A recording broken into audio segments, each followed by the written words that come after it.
However great you are, to that extent you want to be the servant. And however low you are, to that degree you want to be great, the master. Huh?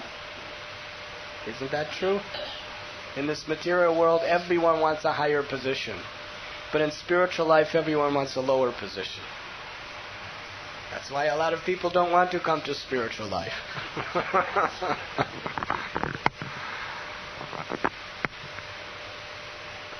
I remember, devotees, whenever they sign off in a letter, they say, your servant. So when I first became a devotee, I wrote a letter to my parents. And I forgot that they don't understand these devotional etiquettes. So at the end of the letter, after saying, everything's all right, chant Hare Krishna, I said, your servant, and signed my name. And my parents became very angry. Why you say your servant?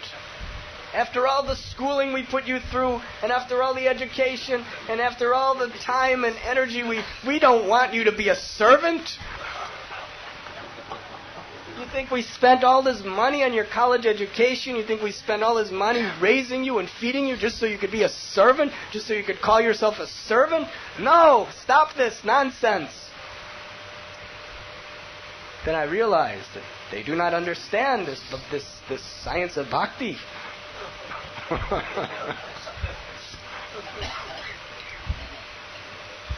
And then in my next letter, I was very bold in those days. I was a new devotee. I said, okay, I am not your servant. I will be the servant of the servant of the servant of your servant.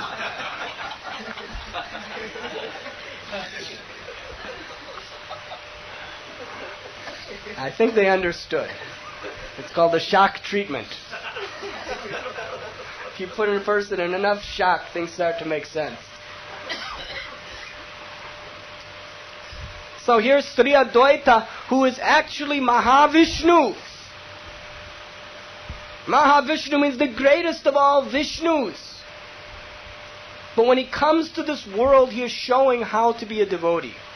And he is aspiring only to be the loving servant, accepted as the servant. He could not tolerate being worshipped by the Lord. And Sachi Mata was the Lord's devotee. He could not tolerate the thought of her touching his feet. But he was always aspiring to collect the particles from the dust of the feet, not only of Sachi Mata, not only of Lord Chaitanya, but of all the devotees.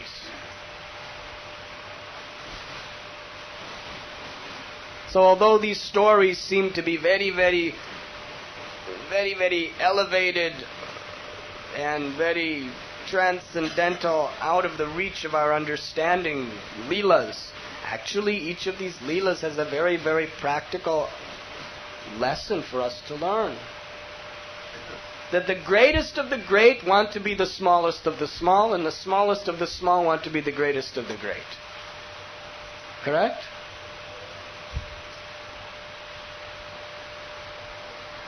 Therefore, a devotee does not want to be God.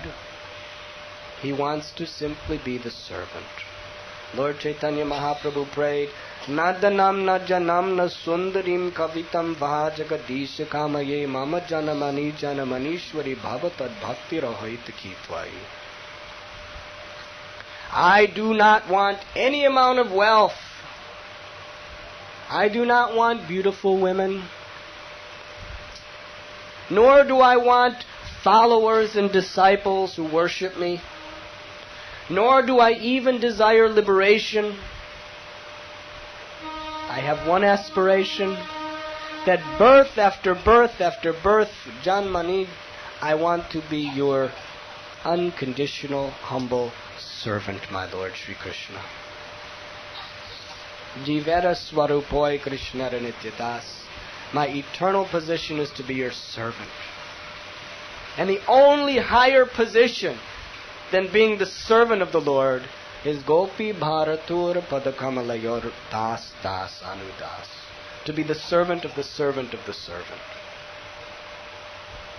Ahoyita kiya prahiyata. That is the pure heart. of the highest transcendentalists. So Srila Adwaita Acharya, by his life, by his teachings in this most munificent incarnation, he has demonstrated this quality. Here is the greatest of the great, Mahavishnu, aspiring to be the servant of the servant. Who are you compared to Mahavishnu? Mahavishnu is so big, he is so great, that simply when he exhales, hundreds and trillions of universes emanate from his body.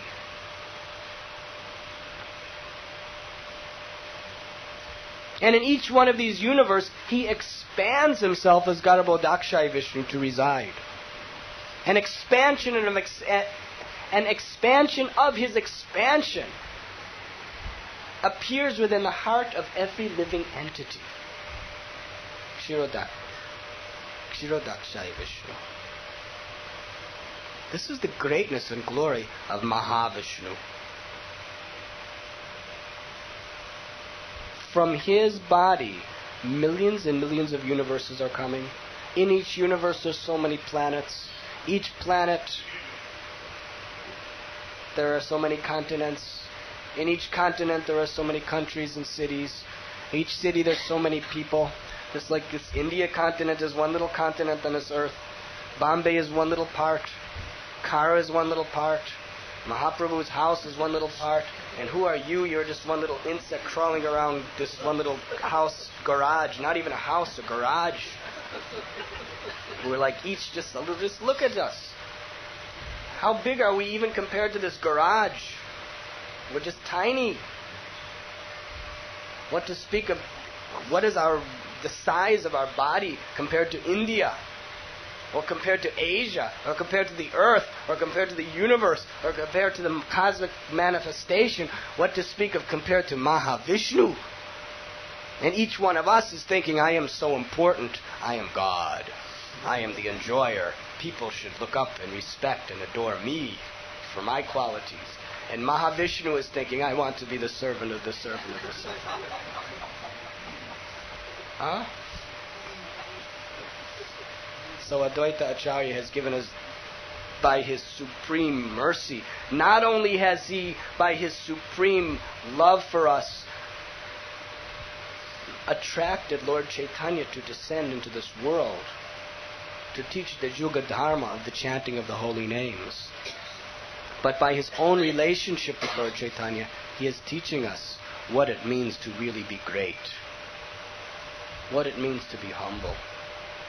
Lord Chaitanya Mahaprabhu has taught us that there is no prayer more glorious than this. Trinarapi sunichena tarorapi sahishnana amanada manadena kirtaniya sadahari. That one should be more humble than the grass. Let everyone step on your head. The grass, people step on their heads. In India, my God, what they do to the grass. Especially alongside the railroad tracks.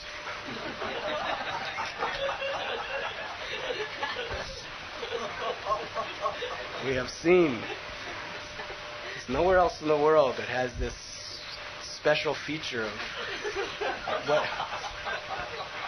what takes place on the side of the railroad tracks. In every town, city, and village, there's a universal pastime that takes place. I must say that there is this unity in the nationalism of India in this one regard. There's a lot of disunity, but every place is unified by this nationalistic pastime. But the grass just sits there and Hare Krishna. Hare Krishna, Krishna Krishna, Hare Hare, Hare Ram, Hare Ram.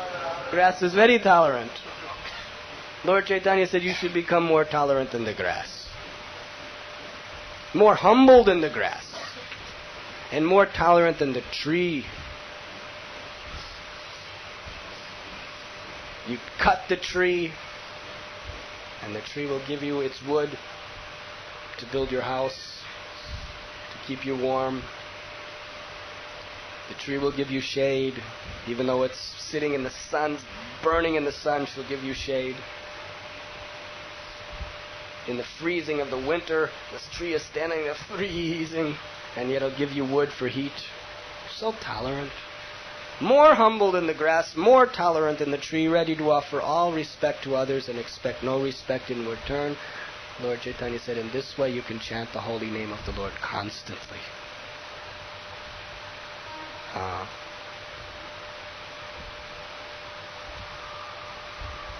Srila Adwaita Acharya, by his life example, the greatest of all personalities, teaching us how to live according to the principle of this verse. Actually, to be more humble than grass, more tolerant than tree, offer all respect to others and expect none in return. It sounds impossible. It sounds like a human being just cannot do it. But one who accepts the position of the servant of the servant of the servant of God, automatically he is doing it.